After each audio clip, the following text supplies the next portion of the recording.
Lecture 8 chapter 2 potential energy in an external field. अभी उसमें हमें क्या देखना है कि potential energy of a dipole in an external field, कि हमारे पास एक एक्सटर्नल फील्ड प्रेजेंट है जिसमें हमारा एक डाइपोल है एंड उसके लिए हमें पोटेंशियल एनर्जी फाइंड करनी है।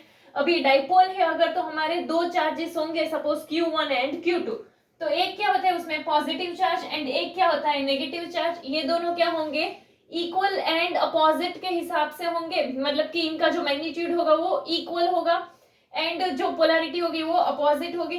अभी इसको जो है हम एक इलेक्ट्रिक फील्ड, ऐसा एक यूनिफॉर्म इलेक्ट्रिक फील्ड हो उसमें डाइपोल को रखते हैं, तो क्या होगा कि यहाँ पर ये दोनों इक्वल एंड अपोजिट होने की वजह से इसका जो फोर्स है, जो नेट फोर्स हमें मिलेगा वो क्या होगा, जीरो होगा।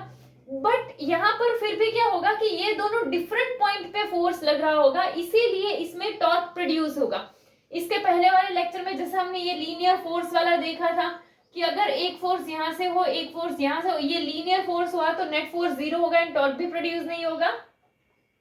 बट अगर ऐसे दो डिफरेंट पॉइंट पे अगर फोर्स लग रहा है तो हो सकता है कि जो नेट फोर्स है वो जीरो हो बट टॉर्क प्रोड्यूस होता है। तो इसीलिए यहाँ और हमने टॉर्क जो है उसका एक फॉर्मूला डिराइव किया था, वो क्या था P क्रॉस E। तो यहाँ पर की जो टॉर्क प्रोड्यूस होगा उसकी वजह से क्या होगा, ये जो डाइपोल होगा वो क्या करने लगता है, ऐसे रोटेट करना शुरू कर देगा।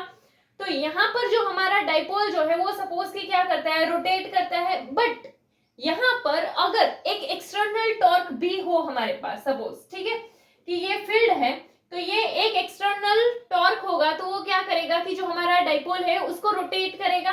तो उसमें अभी जब वो रोटेट हो रहा है तो कुछ ना कुछ वर्क होगा। जैसे हमारा ये डाइपोल था ऐसे था, तो यहाँ पर उसका इतना एंगल होगा, फिर ये डाइपोल ऐसे होगा, फिर वो ऐसे रोटेट करा सपोज, तो क्या ये यहाँ से ऐसा हो गया, तो अभी उसका एंगल कितना, इतना होगा। तो सपोज कि ऐसे अगर हमारा डाइपोल जो है वो रोटेट करे तो क्या होगा कि हमारा स्मॉल एंगल डेल्टा थीटा बनेगा।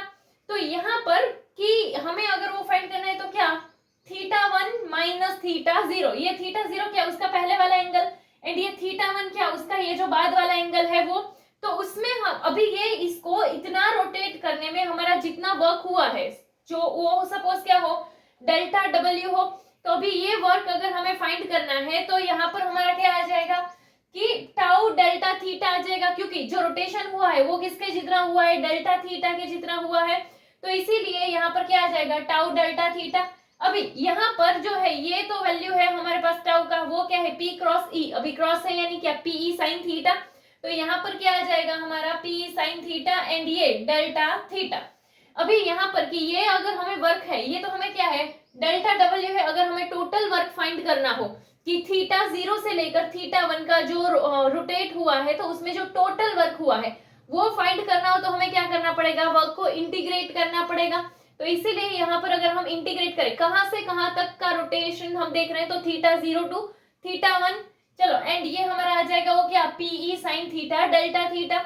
अभी यहाँ पर थीटा के रिस्पेक्ट में इंटीग्रेशन हो रहा है तो PE जो है वो तो कांस्टेंट रहेगा, तो इसीलिए ये हमारा ऐसे का ऐसा है। अभी यहाँ पर क्या है साइन थीटा, साइन थीटा का इंटीग्रेशन क्या होता है हमारा माइनस कॉस थीटा, तो इसीलिए यहाँ क्या आ गया माइनस कॉस थीटा। फिर ये जो हमें लिमिट्स दिए हुए थे वो हमने रखे कि θ1 एंड θ0।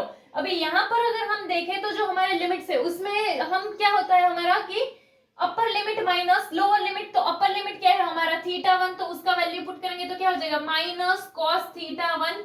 अभी upper limit minus lower limit, तो यहाँ पर क्या हो जाएगा माइनस, बट यहाँ पर ऑलरेडी एक माइनस है तो लोअर लिमिट लगाएंगे तब क्या हो जाएगा माइनस कॉस θ0।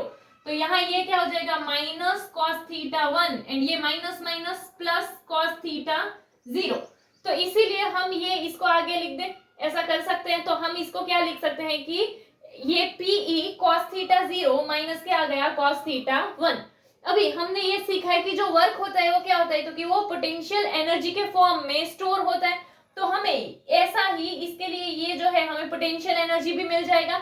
अभी यहाँ पर हमने क्या देखा था कि हमारा जो है ये जो थीटा होगा वो क्या होगा, तो एंगल होगा, किसका एंगल होगा, dipole moment and electric field जो है इन दोनों के बीच का एंगल होगा।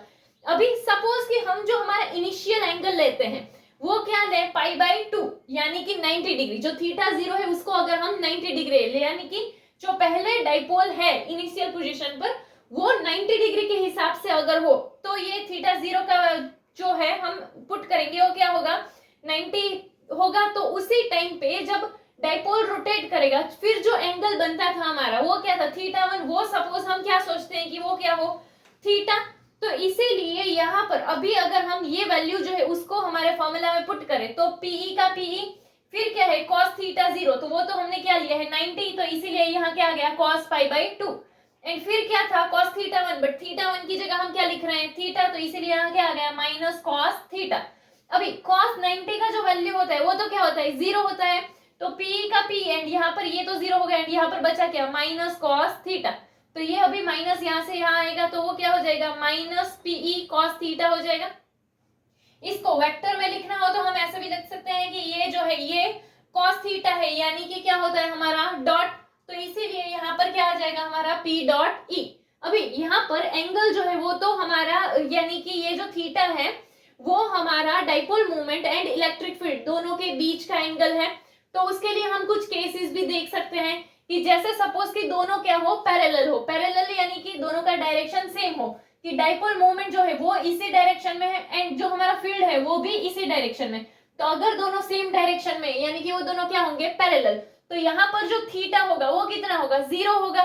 तो यहाँ पर अगर हम ये वाले फॉर्मूला के हिसाब से वैल्यू पुट करें तो ये पी cos थीटा है, तो cos थीटा की जगह क्या आ जाएगा हमारा cos zero and cos zero का वैल्यू क्या होता है 1। तो इसीलिए यहाँ पर ये जो हमारा होगा वो क्या हो जाएगा माइनस पीई। तो जब दोनों पैरेलल हो तो हमें ऐसे पोटेंशियल एनर्जी मिलेगा एंड ये हमारा क्या होगा तो कि स्टेबल इक्विलिब्रियम स्टेट होगा। अभी दूसरा अगर हम देखें कि सपोज पैरेलल ना होकर एंटी पैरेलल हो, एंटी पैरेलल यानी क्या, तो कि दोनों के जो डायरेक्शन है वो बहुत अपोजिट हो, जैसे कि हमारा डाइपोल मोमेंट इस डायरेक्शन में हो एंड जो हमारा फील्ड है वो इस डायरेक्शन में हो। तो एक यहाँ जा रहा है दूसरा यहाँ जा रहा है, तो दोनों के बीच में ऐसे जो एंगल बनेगा वो क्या होगा हमारा 180 का एंगल होगा।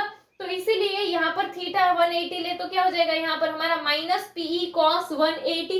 अभी cos 180 का जो वैल्यू होता है वो क्या होता है -1 होता है, तो इसीलिए यहाँ पर माइनस पीई एंड -1, तो वो माइनस माइनस क्या हो जाएगा प्लस, तो इसीलिए जो पोटेंशियल एनर्जी मिलेगा वो क्या होगा पीई।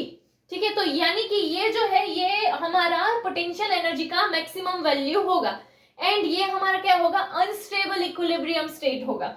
इसके अलावा थर्ड में सपोज हम देखें कि हमारा जो electric field and dipole movement जो हो वो परपेंडिकुलर हो, यानी कि एक का डायरेक्शन ऐसे हो एंड दूसरे का ऐसे हो, तो जो एंगल बनेगा वो कितने का बनेगा 90 डिग्री का बनेगा।